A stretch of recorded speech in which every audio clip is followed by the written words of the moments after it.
Mr. Mike Ash, you have the invocation plate. That's right. Father, thank you for this opportunity to be with our fellow citizens in this meeting tonight, your Heavenly Father. Pray for your guidance, that you help direct us in the path that we can accomplish and do good things for our county and our government, for our citizens, dear Heavenly Father. We thank you for blessings of life that you bestow upon us. We pray for blessings to those that may be in sickness or on hard times tonight. In all things, we give you thanks. Pledge allegiance to the flag of the United States of America and to the republic for which it stands, one nation, under God, indivisible, with liberty and justice for all. Okay, with that said, everyone, please read the statement on the back about the quorum. There is one addition. We'll entertain a motion to amend the agenda to add a closed session to discuss a personnel matter pursuant to 2.2-3711A1 of the Virginia Code involving county staff. So moved. There's a motion and a second. All those in favor signify by saying aye. Aye. Chairs also aye. We've got the consent agenda. We're going to entertain a motion to approve the consent agenda. So moved. Motion's been made and seconded. All those in favor signify by saying aye. Aye. I'm also aye. Okay, the first thing we have on the agenda is a public hearing. The public hearing, and staff, I may need a little help, but it's regarding the Troutdale Fire Department and Rescue Squad taking out a loan. We have to approve it. This is all part of the apparatus money that will be moved to each of the agencies. So this is a formality, I believe. Sorry, you got it all. The property is going to be acquired, owned, and operated, principally used by the bar, and it's just a formal process. Okay, I'd entertain a motion to move into public hearing. So moved. Second. Got a motion and a second. All those in favor signify by saying aye. Aye. I'm also aye. Okay, we're in public hearing.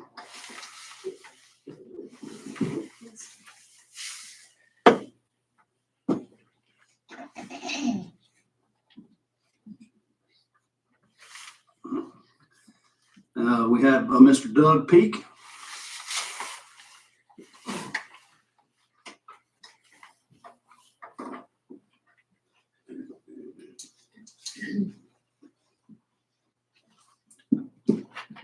First off, thank you all for having us here. I'm Doug Peak, the Chief of Troutdale Fire Department. And second, I want to thank you all for the funding that we're getting to get a new apparatus. We're looking into getting a brand new mini pumper for the west end of the county in the amount of $300,000. The first payment will be due, which we've received from the county the day we take control of the unit, and then every other year for 10 years. They've figured that out to where we'll be able to pay for, well, the county fundings will be able to pay for all of it, but $9,000 and some dollars will be our part at the end. And it will be a 300-gallon tank on it, 15-gallon foam, 15,000 gallons a minute, 4-wheel drive, 5-seater. And in the last year, we've had to use just brush trucks to back up Rugby and ourselves to get up to houses or a barn fire because nothing else would reach it. And so we wanted to pursue that route to cover the western end of our county. Thank you for your service. Thank you. Thank you. That's the only speaker I have. There's one crossed out if they change their mind. Okay, entertain a motion to come out of closed session. I mean, to come out of public hearing. Second. All those in favor signify by saying aye. Aye. I'm also aye. County Administrator, do you need a motion from us to approve this? Yes. And the wording should be, Move forward. I think the wording would be county is, approving.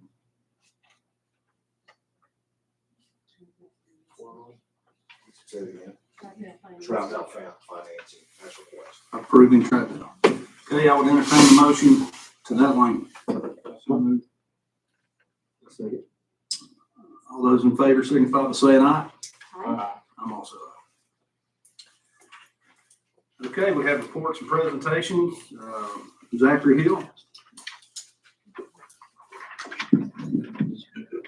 My name is Zach Hill. I'm the General Registrar for Grayson County, and I'd like to thank y'all for letting us come and present these certificates of election to our new elected officials in Grayson County.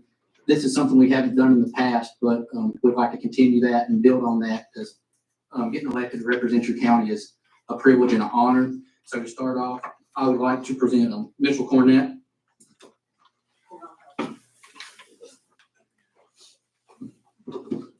Michael Hash.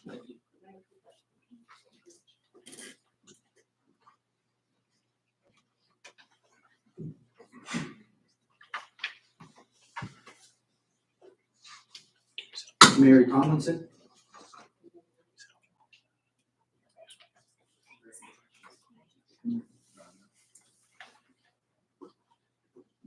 Renee Hall Nestor.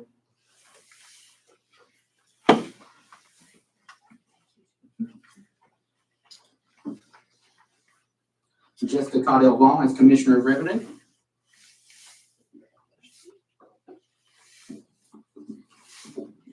Sarah Hash Trimble.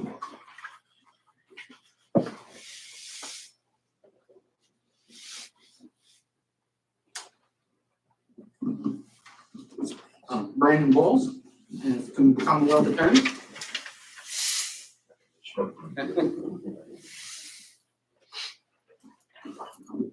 Richard Vaughn as Sheriff.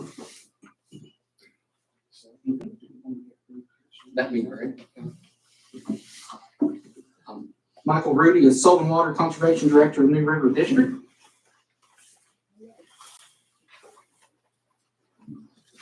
And then Kevin Kirk, Soil and Water Conservation Director of New River District. I don't see. And I'd like to present one more thing. We have a board member leaving us that has served on the electoral board of Grayson County for 15 years, and that would be Gloria Price.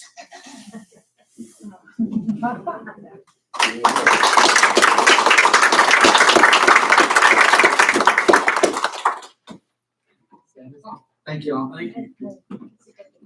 Can we get a group picture of everybody really quick? Yeah.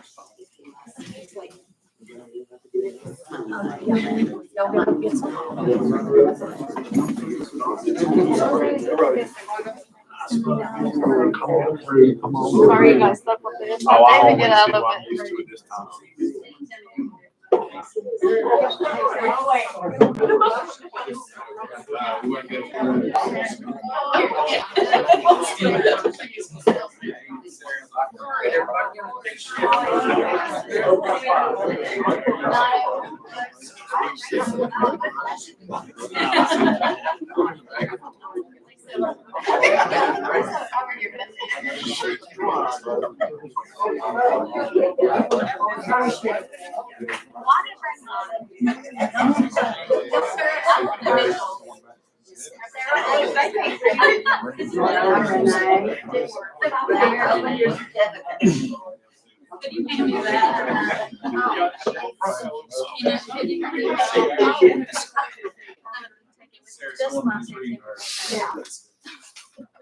Oh, yeah, I was trying to find your number. I couldn't find it. I just texted you.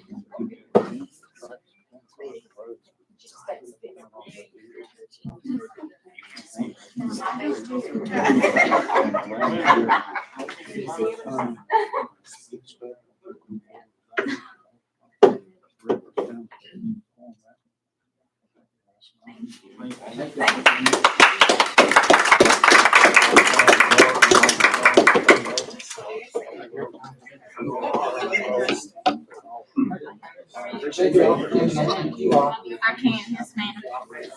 Thanks. I don't like this kind of stuff. I like being in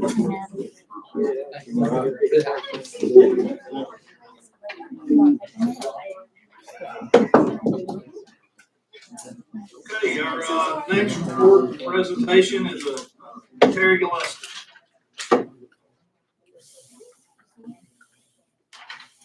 Hello, everyone, and I am not Terry Gillespie. I am Amanda Funk. Unfortunately, Terry couldn't be here this evening. She is our CEO of Rooftop of Virginia, and I am the Chief Operations Officer for Rooftop of Virginia. But I do thank you for letting me speak tonight and share some information about our agency. This year marks 60 years since the Economic Opportunity Act was signed. The act was the catalyst for the formation of the community action agencies across the country tasked with combating the causes and conditions of poverty. Rooftop of Virginia CAP actually began operating in 1965 and has been serving the Twin Counties ever since. We believe that improving the lives of people, we also strengthen our community. We feel that the cradle-to-grave approach to serving others is the key to creating successful growth. Our programs and services focus on identifying and seeking to eliminate barriers that hinder customers from reaching goals that will better their lives and their futures. We consistently work to recognize needs and provide innovative ways to address them. Our services work in unison to serve the whole family. Rooftop of Virginia does not just apply the bandage to the wound of poverty. We are creating the healing change that will lead to long-term success. Just in the last 6 months, we have been able to accomplish the following for Grayson County residents. We've been able to keep 81 people in safe and affordable housing through the Virginia Housing Voucher Program. We've provided measures to increase energy efficiency and safety for 8 people through the weatherization program. We've helped 51 children and their families reach goals to better their current and future situation through our Head Start and Early Head Start programs. We've assisted 53 people keep their lights on or maintain their water usage, through our Community and Family Support Emergency Services program. And we were finally able to find a home for our Igniting Futures Academy that gives preference to Grayson County families for childcare. And we really appreciate the support for this project. And we currently have 8 children and families enrolled that are Grayson County residents. On behalf of Rooftop of Virginia, we appreciate your continued support of our efforts to break the chains of poverty. One of our biggest supporters has been Mr. Kenneth Belton. He has served on our board for many years and helped us work towards helping others. His dedication, ideas, actions have been integral to many of our operations. I and Terry and the rest of Rooftop of Virginia want to take this opportunity to let you know, Kenneth, that we will miss you on our board and hope that you don't forget us. And we thank you for all that you have done for Rooftop and in turn for our community. Thank you for letting me speak this evening. Thank you. Yes. We'll move on to old business. We have some board appointments. Thank you. Thank you so much for everything. We're going to go through this as quick as we can.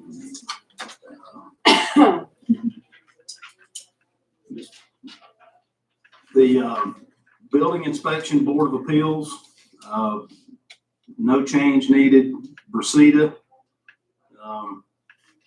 let's just go through them real quick, make the changes, and then vote on all of them. Can we do that? Yeah. Brasida, we would like to, we need a nomination from the board to serve with Mike Hash, who's taking primary. Hold on, make Mitchell Cornett. Okay. Alternate. alternate. Primary. No, it's not alternate, it's a full board member, right? No, it's, I've been in an alternate Okay. position. Kenneth had been the Gotcha. primary. So let me clarify, that. I nominate Mitchell to be the alternate. We still need to, I guess, nominate. Okay. Can we do both? I nominate Mike to be the primary, Okay. and that way we just cover that. Well, It's nomination, okay. right?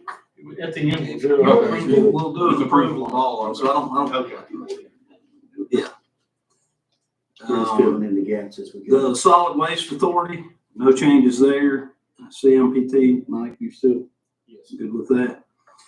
District 3 Governmental Cooperative 1-year term. I'm nominating you, Mike.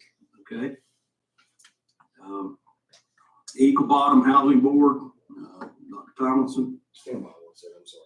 The District 3, will nominate Mike to be the primary. Primary. Supervisor Anderson's rolling off and Supervisor Hash is rolling in. And Elizabeth Jones will remain. Actually, we had reversed that, but it has to be a primary from the supervisor. We kind of did that wrong last year. So Mike will be the primary. Elizabeth Jones would be the alternate. Okay, Eagle Bottom Housing Board. Dr. Thompson agreed to take that one. I'm rolling off of the Gaylord Grayson Ambulance Service. Nomination. Supervisor Cornett. Grayson County Senior Advocacy Committee, it's a 2-year term. Nominate Mary. Okay. Nothing changes at Mount Rogers, ASAP, nothing changes at PDC Transportation Bureau. Technical. Full commission, Mr. Rebels has agreed to keep serving in that capacity. Regional partnership, Mitch Smith is the alternate. He's willing to continue to serve. Planning commission, Robert Noblet is coming off, and we have the application for a Travis Jones. I nominate Travis from the Oak Creek District. Both the public, well, I'm gonna do that last. Rec Park, there's been a little bit of discussion about that up here. One Seth Baker will roll off, and we have the application for Cody McGrady to take his place.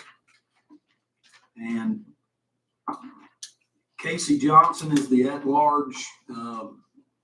He's willing to remain, and I think we're good with that, but we would also like to add another position on the rec board.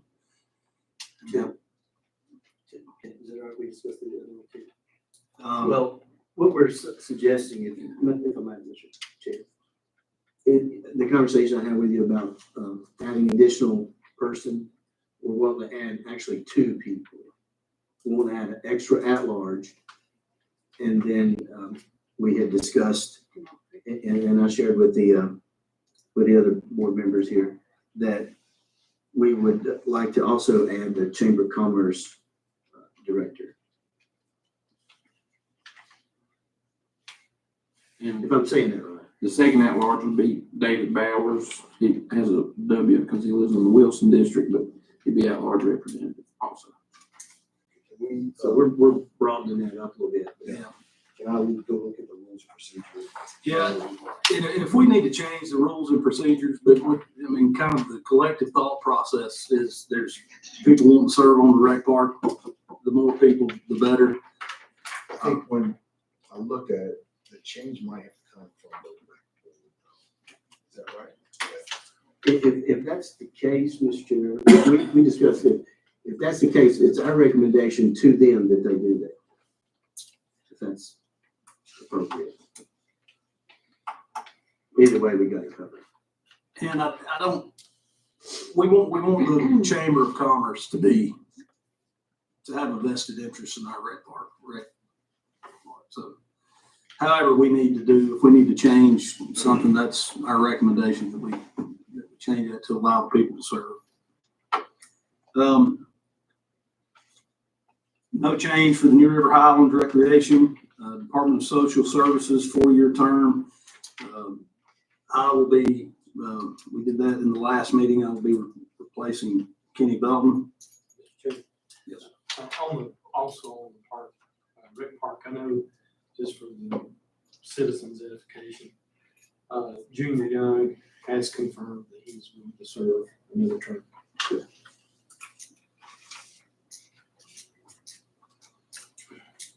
Southwest Virginia Emergency Medical Services Council Board, no change there. It'll be by Paul Hoyle.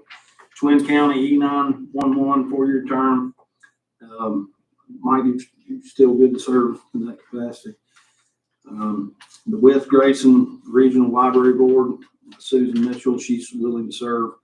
Zoning Board of Appeals, we're going to table that one tonight.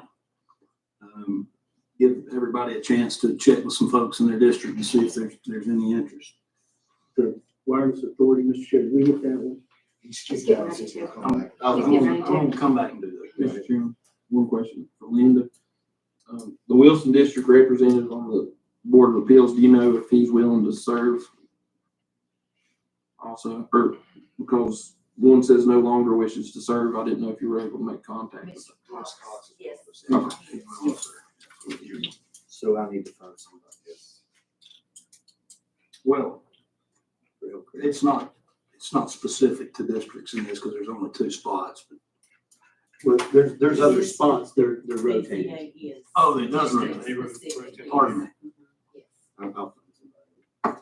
Take me a day. Okay, with those changes that we made, can we do a blanket approval with the exception of the Zoning Board of Appeals? The one issue I would just bring to your attention is on the Rec Park Advisory Committee, in their bylaws, it says committee shall consist of 5 members, 1 member from each district. The bylaws may be amended by the committee. The committee had a meeting at which there was a quorum held after a reasonable notice. The members of the committee upon concurrence of Grayson and upon concurrence of you. So what you're saying, to make sure I'm right, you want to recommend that they change the bylaws to accommodate extra services. Yeah. Okay. An extra at-large and an extra, But I don't think we can approve. That one or the Zoning Board of Appeals? Okay, with excluding those 2 boards, can we blanket approval of everything that we just went through? Let me have it all down. I've got it written on my line. Okay. We have it all correct. all right. I'll make a motion motion that we approve the appointments as the chair has stated, with the exception of tabling the 2 mentioned. Okay, we have a motion and a second. Any discussion? All those in favor, Let me signify. just get one thing. Our thoughts on that board thing, just so people know, is it, so we got more people that's, kind of want to get involved and help. And that's the whole point of getting folks up there on that board. And we feel like we have a good crop to pull from, so we didn't want to cull anything. So, Sure. For me, it's just a structural issue. right. I appreciate that too. It's a good thing to have more people want to serve more in space. Yeah, so we can adjust something to make that happen. That's all I have, Mr. Chair. Okay, we have a motion and a second. All those in favor signify by saying aye. Aye.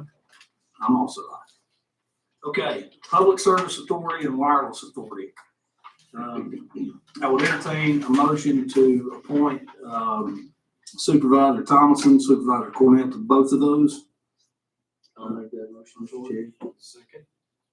Okay, the discussion that I have, there's a motion on the table and a second discussion. Do we want to go ahead and frame it up that it's this board that serves both of those authorities? Instead of electing a chair and a co-chair at every one of them, do we want to say the board sits as the board sits for both authorities? I'm good with that. That probably needs to be a separate motion. Okay, we have a motion and a second. All those in favor signify by saying aye. Aye. I'm also aye. Now I'll make a second motion that the board sits as the board sits on the wireless authority. Okay, we have a motion and a second. Discussion. Hearing none, all those in favor of signify by saying aye. Aye. Mr. Chair, while we're on this subject, should we do that for the PSA as well? That's how I thought the motion read. Okay, so it sits as well, okay. Okay, good. Okay. I'm slow, but I'm. Okay, under new business, ARS, Mr. Chris Butler. Thank you, Mr. Chairman. Chris Butler, I come before you tonight as the chair of the Grayson County Economic Development Authority. I want to talk about the ARS grant program through the Virginia Department of Housing. ARS stands for Acquisition, Renovation, and Sale. The objective of, and first of all, the reason that this comes before the board tonight was when this was put in as a grant through Deb Jones. It was put in with both the Economic Development Authority's name, and she wasn't sure how this program was going to go through. So she put the EDA and she put Grayson County on there. And with that is how it was approved. We come before you tonight for 2 signatures after we discuss the program. I'm going to give you the 30,000 foot level, and then I'll answer any questions you have if needed when we get to the part of what we're asking for. The objective of this program is to transform previously undervalued homes into community assets, to create new home ownership opportunities for low, moderate income, and for first-time home buyers. Thus, we establish streets, neighborhoods, communities, and families. This must be listed to first-time home buyers only.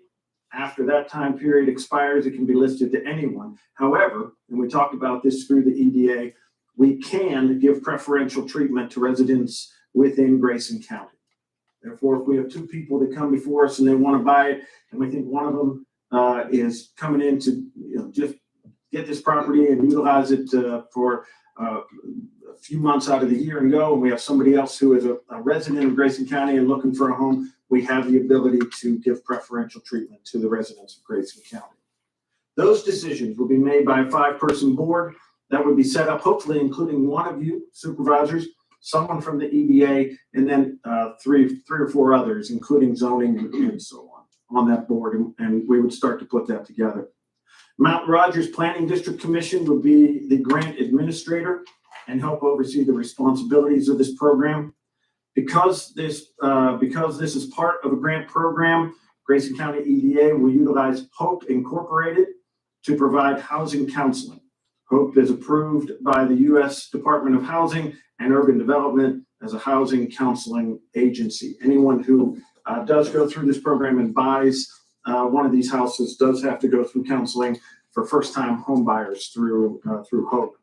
To give you a real quick 30-second version of how this works, I'm going to use very basic numbers. Obviously, we may never buy a house for $100,000. Maybe we do. Maybe it's less. But just to keep the numbers simple, the EDA would purchase a house for $100,000.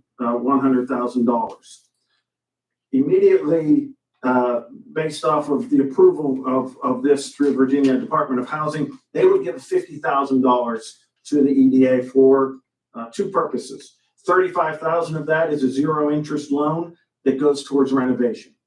$15,000 of that is a grant that goes to the Mount Rogers project in order for them to oversee all the things that happen within that project. So right now we've got $150,000 into that property. We turn around and sell that property for $200,000, just again, using basic numbers. $100,000 immediately goes back to the EDA, and that was the $100,000 investment they made. $35,000 goes back to the Virginia Department of Housing through the 0 interest loan, and $65,000 profit goes into a separate EDA account that can only be used for housing. That money can never be used for anything except housing within the EDA. We've talked with Nikki, and we would make a separate spreadsheet, a separate budget that we would have and approve monthly, so that we would have all of that separated out. I come to you today and ask you for approval of this, and with 2 documents that you should have in front of you, Mr. Chairman. The first one is an extremely important part of that, and that is that we will never, this is a residential anti-displacement and relocation assistance plan.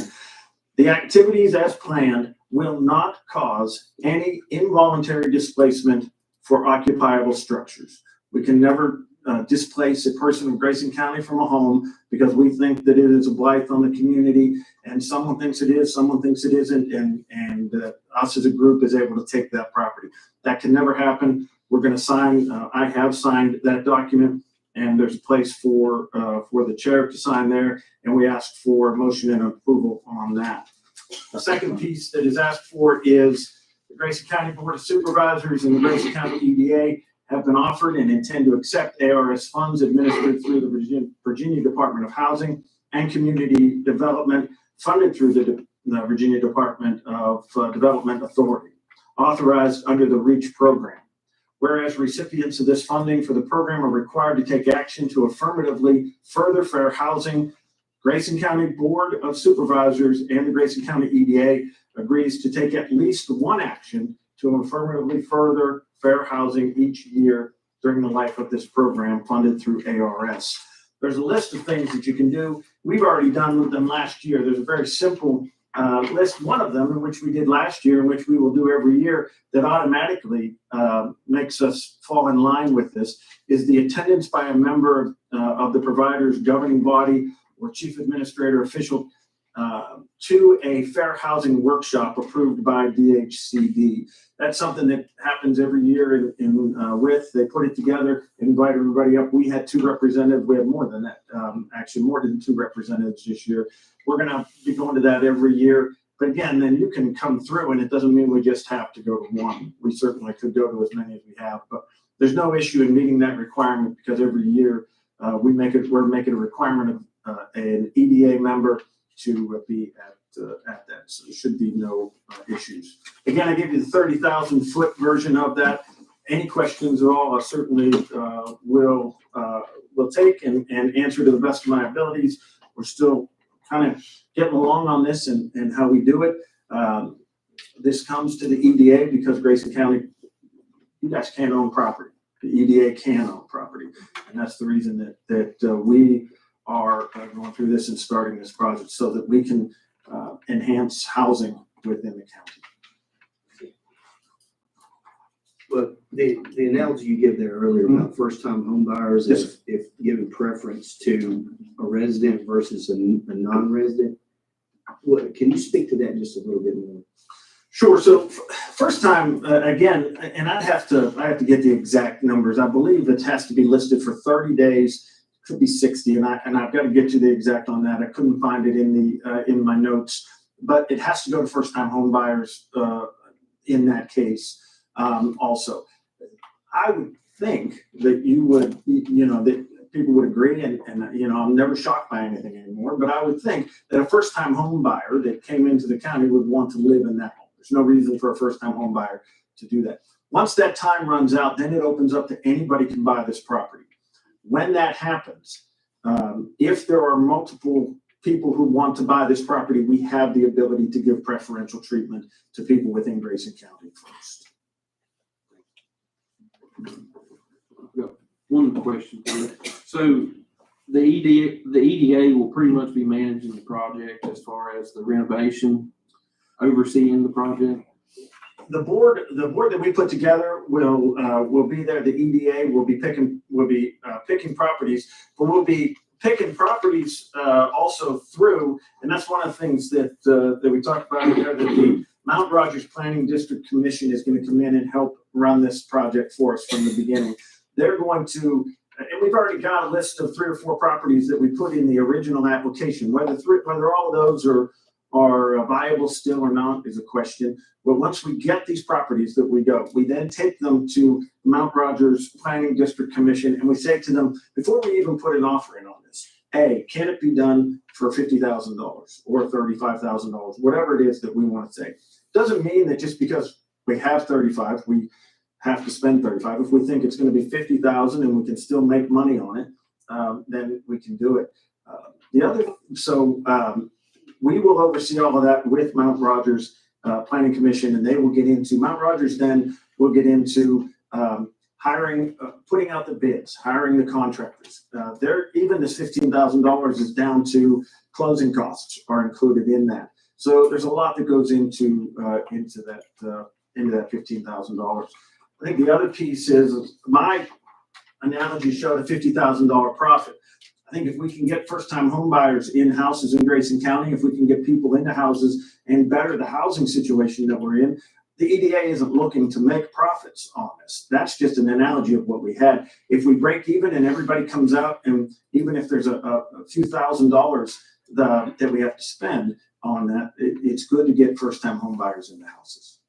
What I'm kind of getting at was, what happens if it goes over budget, because you know how building prices are today, and if something unforeseen comes up, is the EDA going to be footing the bill, and could the county potentially be at a loss for that?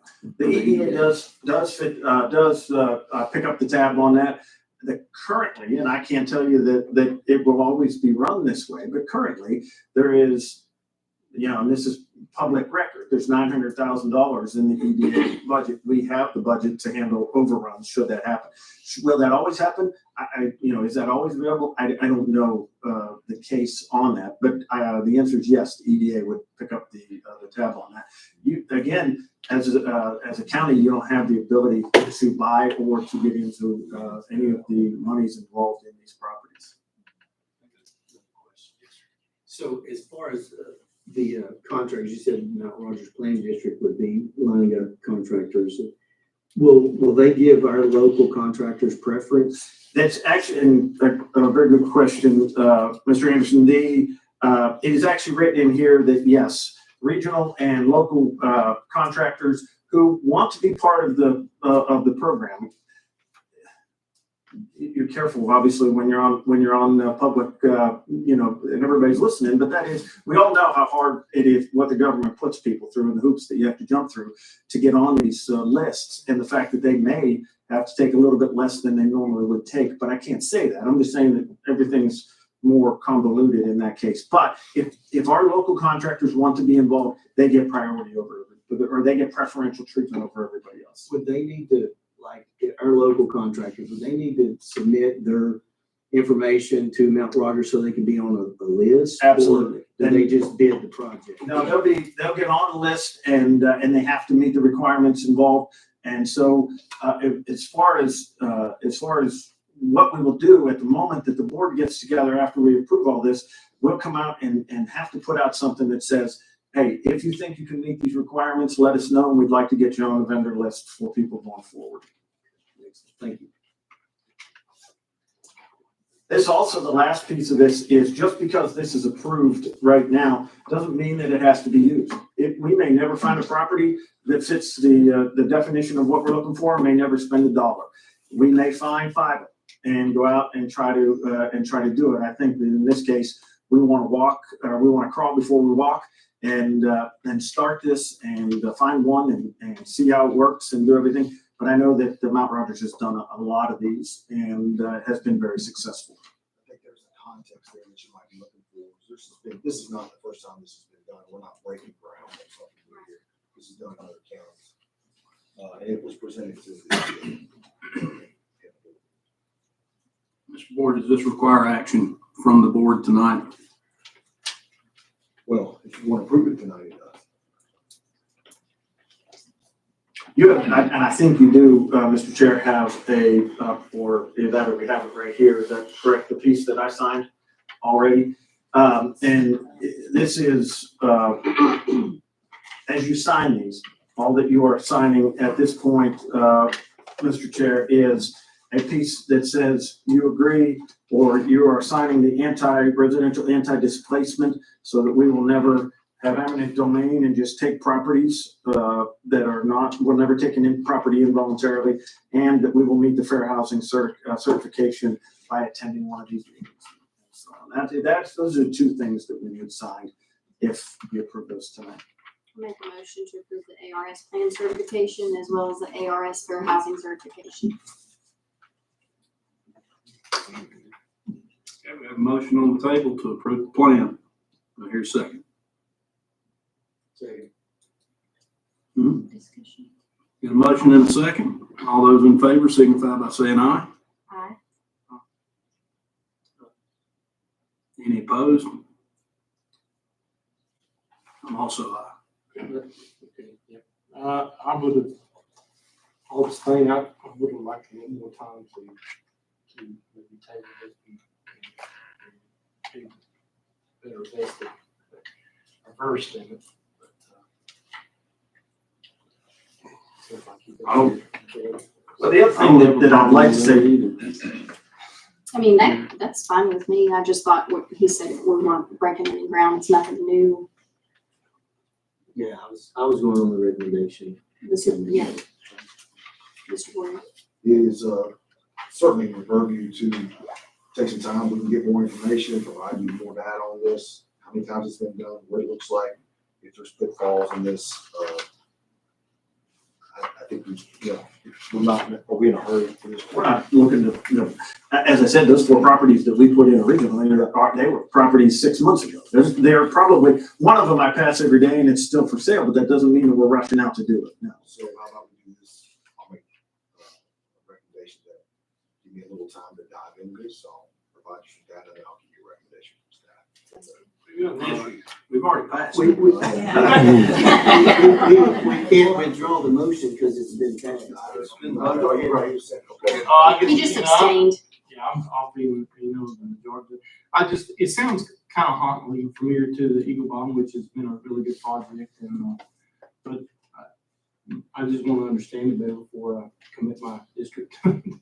Now, and one of the things that I would have said even before that came up is that I think as a chair of the EDA, we need to understand each other better. I think we need to understand what it is that you're working on so that we can make sure that we're pushing that same thing up a hill and what we're working on. So if that we're not overlapping, or if we are hopefully overlapping, we can utilize a lot of that together. So anytime that you want to come and sit in the meeting and as we discuss it, or if you want us to come and just talk to you about it, I would love to do that. We have to get this. Now we start with a whole proposal to them. It has been approved, but there's several processes. Now there's a whole proposal that goes in to the Virginia Housing, and it still has to be approved by there. We have full confidence that it will be, but this is going to be 3 or 4 months down the road before we even get anything where we begin to look at properties. We had Jim come in and talk extensively about this. Not a lot of risk at this point that I've understood to the county. That's correct. From a financial standpoint, so. And I don't sit here opposed to the project, but I feel I owe it to my district to make an educated decision. Sure. Well, I think it's worth noting from Mr. Chair that when we talk about the EDA, it's important that folks understand those are your tax dollars too. Those isn't manna from above, so to speak. So appreciate your concern there, Mr. Nash. And to your point, and just so you know, every meeting we discuss the fact that these are taxpayer dollars. Nobody wants to utilize anything outside of what we can to try to bring economic development to the area, and we take that very seriously. At the same time, if we leave office and there's $900,000 in that account at the end of that, we've done nothing. And so we have to. That doesn't mean we can't raise it. Hopefully, we can through things, but it also means that in some way to further economic development, we're going to have to put some out also. If you would like, certainly I can come back and give you all the information you want at any time. I mean, I understand where you are, but I mean, in general. Well, no, I mean, just so you know, I don't mean I that. think it would be good if you just came back, maybe just update us on some of your plans, what's going on, Sure. that kind of thing. And as it works through the system, because it's going to have to be approved by Virginia Housing. You bring it back when we get approved and say this Well, is it. I'm speaking in general as far as the EDA goes, not this specific Oh, I love project. it. Absolutely. I You've think got quite a bit of money in the hopper there, so I think it would be good for us to know kind of what you guys are thinking, what you're looking at, and then there may be some ideas up here we could throw at you. Completely agree. Thank you very much. I'm up here to the board. Thank you. Okay, budget calendar.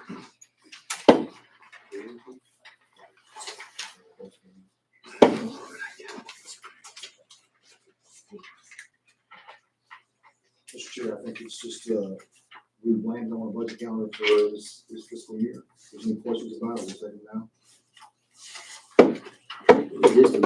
fine. It's, Yes. those dates, Back this way. let's just take them, punch them in our calendar and make sure there's not any huge conflicts.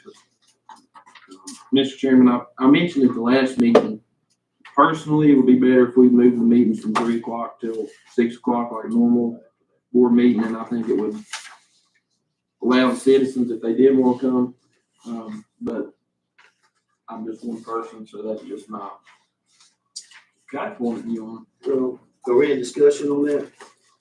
it. Maybe I speak up. I would concur because having a work schedule, it's hard to get here at 3 o'clock. How long do those meetings normally last? We're working on making them shorter this year, I believe. Yeah, we can. And just the reason we took it back to 3, frankly, Supervisor Knapp, was because of me, and I've got young kids at home, and I want to be home with them tonight, so. I can try to make it work either way, but Well, personally, I it mean- would be better for us. There's certainly all going to be, live stream as well, so. As a senior citizen on the board, I'm good at anything. Well, what if we adopt these dates and maybe we can adjust the time as they don't have to all be at 3 o'clock maybe. Well, could we meet in the middle and instead of, we normally have meetings at 6, so could we just meet in the middle and do 4:30 or 5? Does that get you home? Whatever. We could do that for the first few and see how long they actually last, maybe, Hopefully if we're we actually have a gonna try to first make them few. shorter. We're hoping to have a first few. There's only only three three work Three. sessions, Stretched out Yeah. a period of 3 months. and it's 1 a month. Not that you don't have a lot of people. Let's lock the dates in our calendar. Yeah. We can discuss that. We don't have another meeting we don't have one till March, so.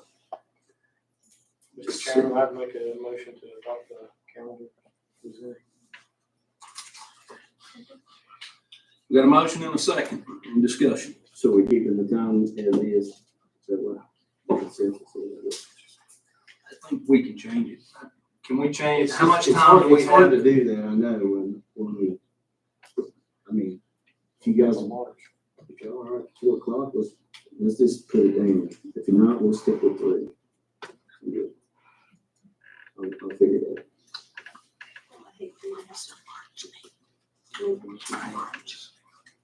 We just keep it at 3. Okay. Because once you put it on there and put it out, and then it's like chaos, because everybody, I'd rather just eat it and go through. All right, we got a motion and a second. All those in favor signify by saying aye. I'm also aye. Okay, at this point, I would entertain a motion to go up,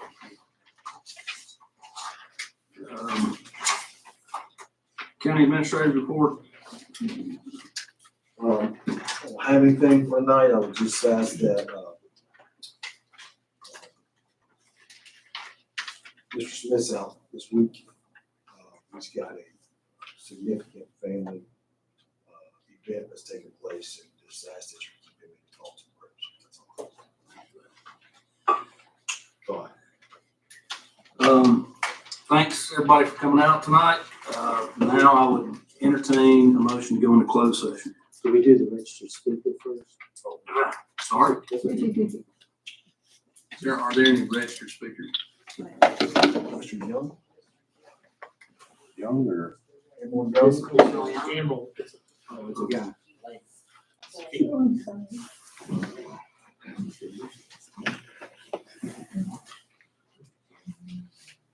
And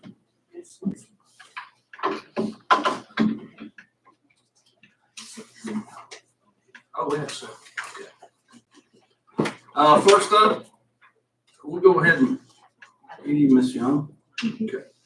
My name is Emerald Young. I'm a homeowner in Grayson County in the Providence District, Mr. Hatch's district. And the reason I wanted to speak is because of misconduct in the E911 department. And I did write to the board, so you're familiar if you did read my letter to you back in September of my complaint. So the purpose of my coming to speak today is because I want to mitigate any future malice by the Twin County 911 department, which may result in loss of property, injury, or death to myself. 3 911 employees, dispatcher Cheryl Privet, supervisor Whitney Smith, and 911 manager Tim Webb, engaged in misconduct that delayed in summoning emergency services or suppressed a review of the 5-minute, 40-second call that I made March 20th, 2023. And specifics of the misconduct are dispatcher Cheryl Privet failed to dispatch call emergency services. I had called on March 20th to get a status report of an adjacent fire adjacent to my home. Cheryl Privet stretched out the call to 5 minutes and 40 seconds, where the normal ideal handoff is 60 seconds. So she also falsified on her call for service report, which didn't align with the conversation in the call. Supervisor Whitney Webb ignored my request to review the call. She also ignored my request for a copy of the call, which is a FOIA request. Manager Tim Webb, when I met with him and Police Chief DeWitt Cooper around July of 2023, Webb stated that a copy of the call was no longer available as it had exceeded 90 days. However, in September of 2023, a copy was provided to 911 Chair Donald Newman, and he said he had reviewed the call many times and he didn't find any incident of racism. However, Chairman Newman did not address the misconduct. So I did receive a copy of the call. That night, which was around 8:30 p.m., I called 911 and it rang 8 times and there was no answer. Tim Webb explained that a VoIP call, which is the service I have for my phone, can be misrouted. I don't know if that happened in this instant, but it rang 8 times and there was no answer. So I called back and later I spoke with dispatcher Cheryl Privet. In conclusion, I wanted to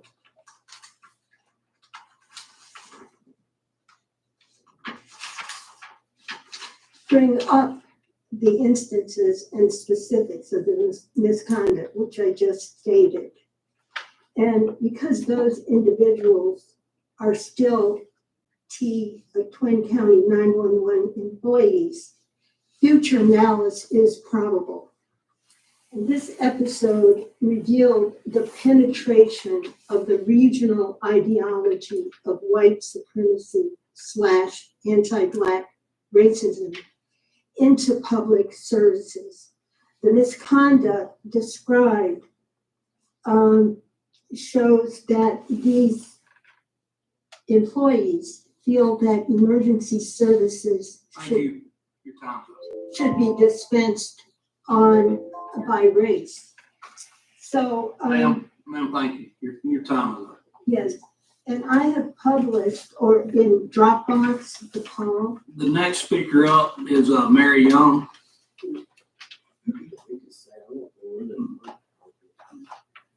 Hi, I'm Mary Young, 1624 Battlefield Drive, and I want to talk just a minute. Miss Mary, hang on just a second. Could you make sure the clock is running? Yeah. At all times, please. Thank you. Yes, ma'am. I went to talk about Hardin Road. Anyone who lives west of Independence or travels west of Independence has seen the multiple tractor trailers stuck in the road over the last months. And they're trying to turn right to come into Independence, and the road isn't that big there.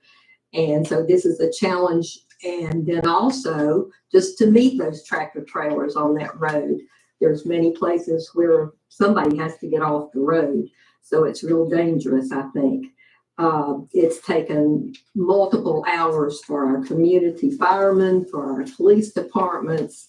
And today was sort of the icing on the cake. I know Mr. Anderson said something earlier at a meeting and several months ago, and I wasn't here to hear a follow-up on that about widening the exit to come out. But I think this should sort of be the straw that broke the camel's back. And I think it's time we try to find something to get done to improve Hardin Road. And I know there's several people here from Hardin Road, so I'll let them talk.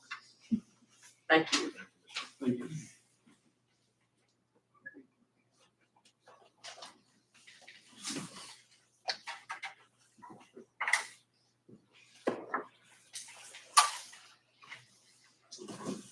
My name's Harold Walters and I live on Hardin Road.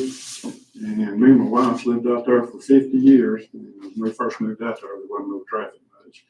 But as time goes on, it's a lot of traffic, and the tractor and trailers, the sawmill trucks and stuff, they come through there.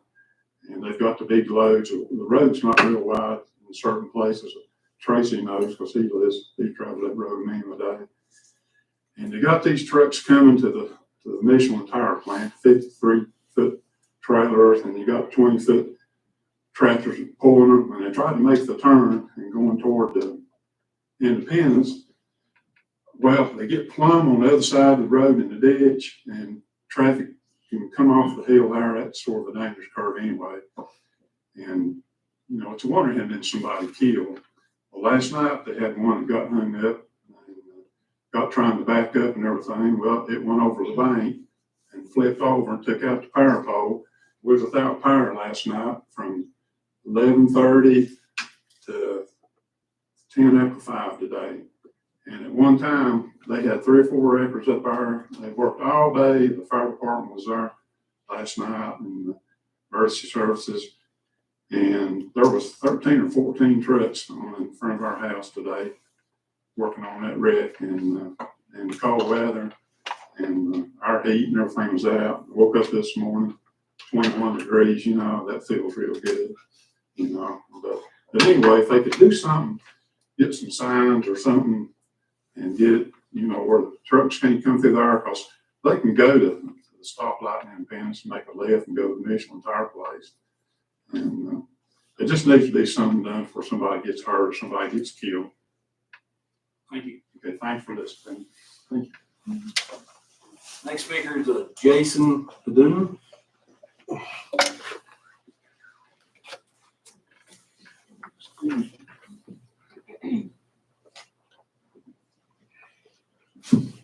I'm Jason Doon, 110 Mountain View Avenue. Just wanted to welcome the new board. And I also wanted to bring attention to the crisis that we have in the Twin Counties, and that's EMS, and that's the hospital.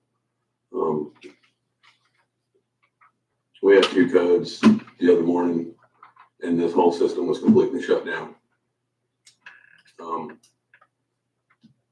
It really needs to be addressed. I've been up here twice. We've got 2 people in this room that went to paramedic school for 2 years and will refuse to do EMS in this county. It's a problem.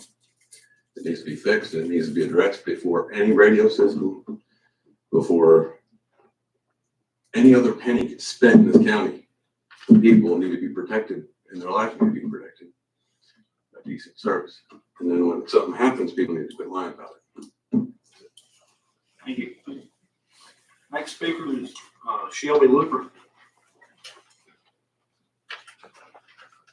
My name is Shelby Looper. I live at 176 Hardin Road, and I too want to address the truck problem on that road, specifically the 18-wheelers and the logging trucks.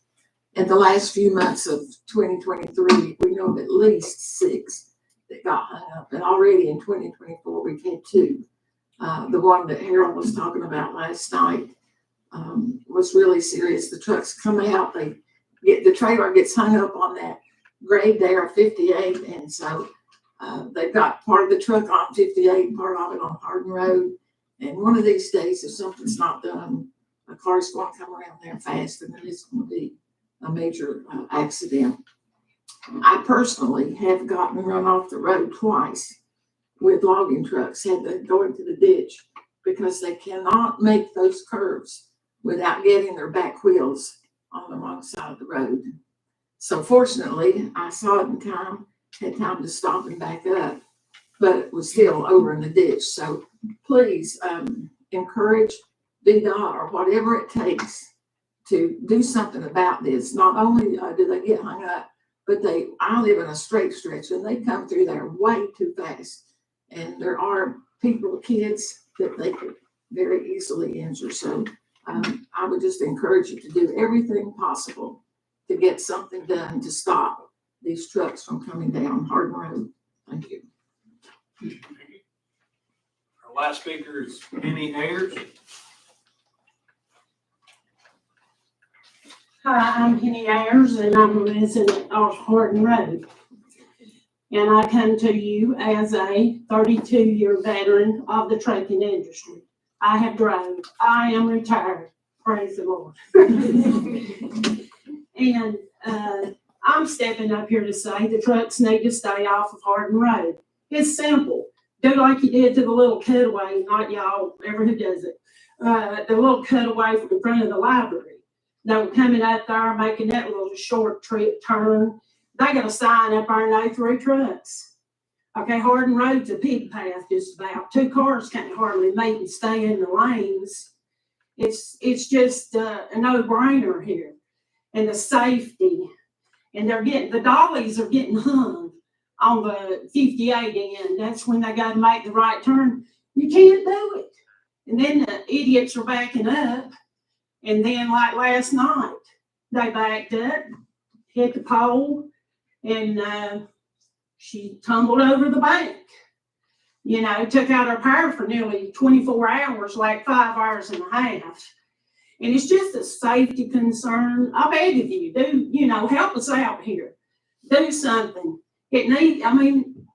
It's not fit for logging trucks. It's not fit for 53, 45s. Every what you got, it ain't fit for that. And the curves, they're the trailer's meeting the tractor in the curves. And, when you meet them, you're like backing up, letting them by.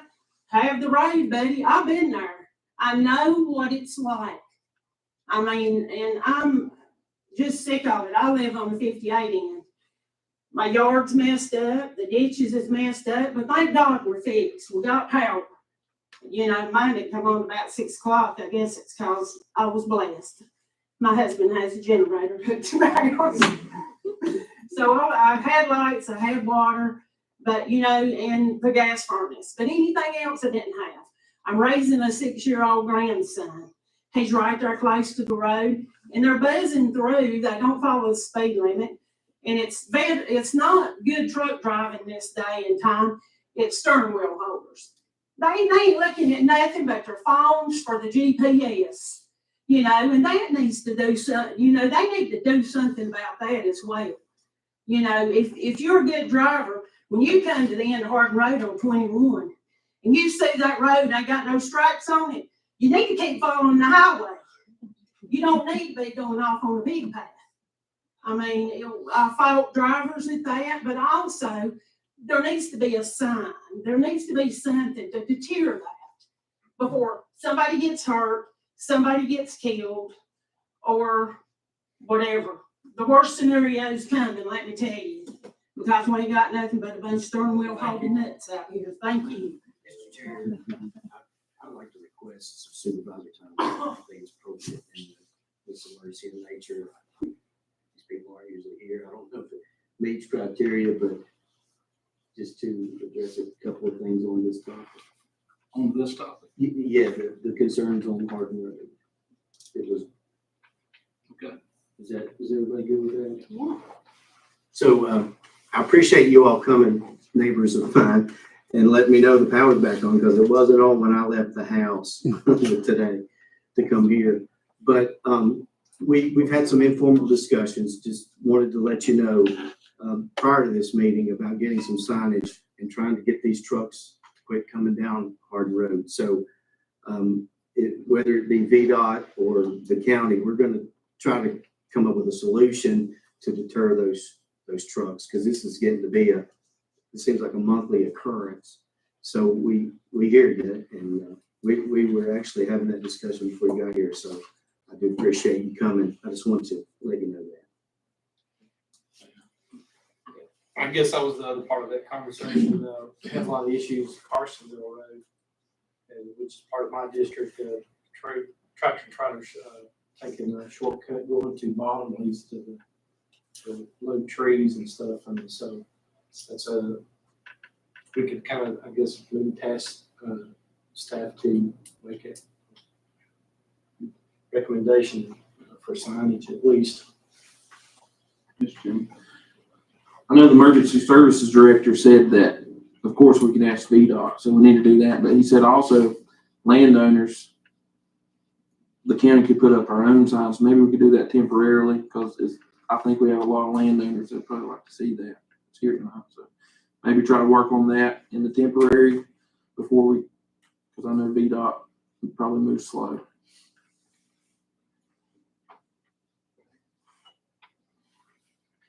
Yeah, I concur. They do move slow. We've been trying to get a turn lane there on 58 in Hardin before I even got on this board. So, and then they had turnover, and I mean, we could give you a lot of excuses, but they're not acceptable. But we hear you, so we'll get on that. So does the authority for signage there with VDOT, the county can do that also temporarily? My understanding, they don't have to do that. VDOT has to do What that? we can do. We had the same issue last year or year before on Big Ridge Road. And we got with VDOT and were able to get the signs put in, that no trucks and trailers. Sounds like we need to have a little extra questions. Yeah. I appreciate that, Mr. Chair, letting me have that moment. All right, well, thank everybody for coming. Thanks for speaking. I'll now entertain a motion to go into closed session. So All those in favor, signify by saying aye.